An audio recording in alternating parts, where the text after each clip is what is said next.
Hi guys, ഇന്ന് നമ്മൾ ഒരു 1/2 kg rich butter scotch birthday കേക്കാണ് ഉണ്ടാക്കാൻ പോകുന്നത്. സോ അതിന് വേണ്ടി ആദ്യം തന്നെ 2 മുട്ട പൊട്ടിച്ചൊഴിച്ചിട്ട് ബബിൾസ് ഫോം ചെയ്യുന്നിടം വരെ ബീറ്റ് ചെയ്തെടുക്കുക. എന്നിട്ട് 60 ഗ്രാം പൗഡർഡ് ഷുഗർ 2 വട്ടമായിട്ട് ഇട്ട് കൊടുത്ത് ബീറ്റ് ചെയ്യുക.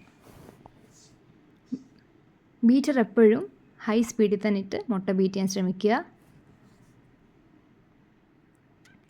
ഇത് സെക്കൻഡ് ടൈം ഇടുന്നതാണ് ഷുഗർ. ഇൻ കേസ് എന്തെങ്കിലും ഷുഗേഴ്സ് ബാക്കി വന്നിട്ടുണ്ടെങ്കിൽ ഡ്രൈ ഇൻഗ്രീഡിയൻറ്റ് സിഫ്റ്റ് ചെയ്യുമ്പോൾ തന്നെ ഇടുക. ഒരു 3 to 4 ഡ്രോപ്സ് വാനില എസൻസ് കൂടെ ആഡ് ചെയ്തിട്ട് നല്ല രീതിയിൽ ബീറ്റ് ചെയ്തതിന് ശേഷം 5 drops of butter scotch essence കൂടെ ആഡ് ചെയ്തിട്ട് ബീറ്റ് ചെയ്തെടുക്കുക. നല്ല രീതിയിൽ ബീറ്റായി കഴിഞ്ഞതിന് ശേഷം മാത്രം ഒരു 20 ml വെജിറ്റബിൾ ഓയിൽ ആഡ് ചെയ്ത് സ്ലോ മോഡിൽ ബീറ്റ് ചെയ്തെടുക്കുക. അത് കഴിഞ്ഞിട്ട് നമുക്കിനി ഡ്രൈ ഇൻഗ്രീഡിയൻറ്റ് സിഫ്റ്റ് ചെയ്യാം. എക്സാക്ട്ലി ഞാനൊരു 70 gram maida, 2 teaspoon of milk powder, പിന്നെ 1/2 ടീസ്പൂൺ ബേക്കിംഗ് സോഡയും 1 ടീസ്പൂൺ ബേക്കിംഗ് പൗഡറും ആയിരുന്നു ചേർത്തെടുത്തത്. ഞാനൊരു 5 ടൈംസ് സീവ് ചെയ്തിട്ടെടുത്തായിരുന്നു. എപ്പോഴും നിങ്ങളത് ശ്രദ്ധിക്കുക. ഇത് ഞാൻ 2 വട്ടമായിട്ടാണ് ഇട്ട് കൊടുത്തത്. ഡ്രൈ ഇൻഗ്രീഡിയൻസ് കുറച്ച് വിസ്കാക്കി എടുക്കുക. അതിനുശേഷം സ്പാച്ചുല വെച്ച് തന്നെ മിക്സിങ് കണ്ടിന്യൂ ചെയ്യുക. കട്ട് ആൻഡ് ഫോൾ മെത്തേഡിൽ തന്നെ ചെയ്യാൻ ശ്രമിക്കണേ. ഓവർ മിക്സ് ആവരുത്.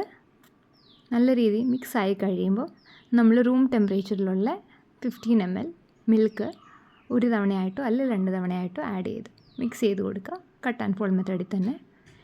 കേക്ക് ഉണ്ടാക്കുമ്പം യൂസ് ചെയ്യുന്ന എല്ലാ ഇൻഗ്രീഡിയൻസും റൂം ടെമ്പറേച്ചറിൽ തന്നെ ആയിരിക്കണം എന്ന് പ്രത്യേകം ശ്രദ്ധിക്കണേ. അടുത്ത നമ്മൾ ഓവൻ 175 ഡിഗ്രി സെൽഷ്യസിൽ പ്രീ ഹീറ്റ് ചെയ്തിട്ട് കേക്കിൻ്റെ ബാറ്റർ ഒഴിച്ച് ബേക്ക് ചെയ്യാൻ വെക്കുക ഫോർ 175 ഡിഗ്രി സെൽഷ്യസ് 40 മിനിറ്റ്സ്.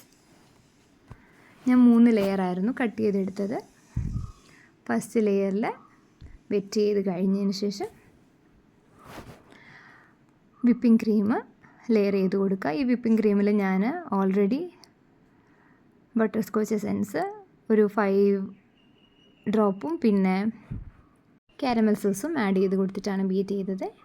അത് ഫസ്റ്റ് ലെയർ കൊടുത്തിട്ട് സെക്കൻഡ് ലെയറിൽ കാരമൽ സോസ് മാത്രം ഇട്ട് കൊടുക്കുക.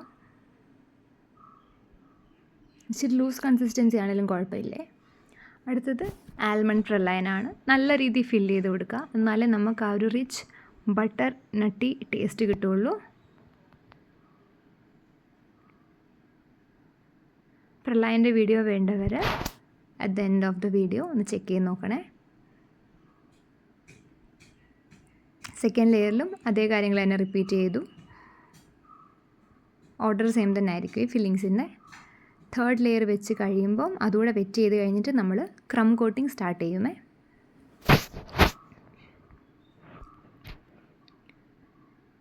എപ്പോഴും ശ്രദ്ധിക്കുക, ക്രം കോട്ടിങ് ചെയ്ത് കഴിയുമ്പോൾ കുറഞ്ഞത് ഒരു 8 hours അല്ലെങ്കിൽ ഓവർനൈറ്റ് ഫ്രിഡ്ജിൽ തന്നെ കേക്ക് വെച്ചിരിക്കണം. ഡീപ്പിലല്ല, താഴത്തെ അടുത്ത് ചില്ലായാൽ മതി, ഫ്രീസ് ആവണ്ട. സോ എന്നാലേ നമുക്ക് ആ ഒരു ഒത്തൻറ്റിക് ബട്ടർ സ്കോച്ചിൻ്റെ ടേസ്റ്റ് കിട്ടുകയുള്ളൂ. ഏത് കേക്കാണേലും ഓവർനൈറ്റ് ഫ്രിഡ്ജിൽ വെച്ചിരുന്നാൽ എപ്പോഴും നല്ലൊരു ടേസ്റ്റ് കിട്ടും. പെട്ടെന്ന് കസ്റ്റമർ റൗണ്ട് ഷേപ്പല്ല ഹാർട്ട് ഷേപ്പായിട്ടൊന്ന് ചെയ്ത് തരാമോ എന്ന് പറഞ്ഞപ്പം ഞാൻ പെട്ടെന്നൊന്ന് ചെയ്തതാണ്. അതുകൊണ്ട് വീഡിയോ എടുക്കാൻ പറ്റിയിട്ടില്ലായിരുന്നു. വേറൊരു വീഡിയോയിൽ ഞാൻ കാണിച്ചു തരാമേ. ഇപ്പം നമ്മൾ ഫൈനൽ കോട്ട് ചെയ്യുന്നത് ഓറഞ്ച് ആൻഡ് വൈറ്റ് കളർ തീമിലായിരുന്നു. ഞാനിപ്പോൾ ബീറ്റ് ചെയ്തെടുത്ത വിപ്പിംഗ് ക്രീം ഓവർ ബീറ്റ് ആയി പോയതുകൊണ്ട് നല്ല ക്രാക്സ് വരാൻ തുടങ്ങി. സോ ഞാൻ എന്ത് ചെയ്തു, ഒരു ഗ്ലാസ്സിൽ നല്ല ഹോട്ട് വാട്ടർ എടുത്തിട്ട് ഈ സ്പാച്ചുല മുക്കി കൊടുത്തു. എന്നിട്ട് വീണ്ടും സൈഡെല്ലാം ക്ലിയർ ആക്കാൻ തുടങ്ങി. അന്നേരം നല്ലൊരു ക്രാക്ക് ഫ്രീ ക്ലീൻ സർഫസ് കിട്ടി. എപ്പോഴെങ്കിലും ക്രീം ഓവർ ബീറ്റ് ആയി കഴിയുമ്പോൾ നിങ്ങൾക്ക് ഈ മെത്തേഡ് തന്നെ യൂസ് ചെയ്യാം. നല്ല റിസൾട്ടായിരിക്കും.